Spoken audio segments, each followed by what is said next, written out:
Welcome to the Slop Farm. Enjoy the video. You start by validating prerequisites. Make sure your Xbox Series X is updated and online, and that your Microsoft account is signed in.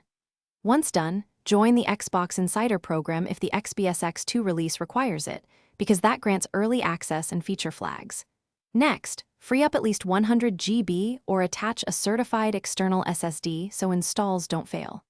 Do these actions now: update system, verify account, and prepare storage, so the real install steps can proceed without interruption.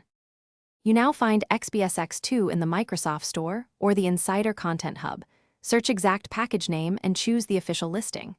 After selecting Install, pick the target drive. Internal SSD gives best performance, external NVMe is acceptable if certified. Make sure your console stays powered and online. Do not suspend during extraction. Monitor progress in My Games and Apps.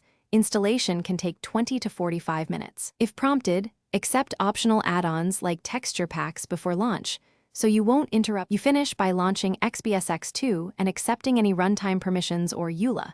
This triggers final optimization passes. Once in the app, check video and performance settings. Set resolution, HDR, and FPS boost to match your display and storage priority.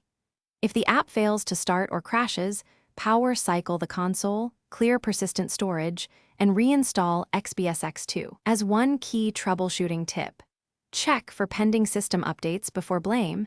Many launch issues resolve after a system firmware update, so install any available updates first. Thanks for watching. Consider subscribing if we helped you today.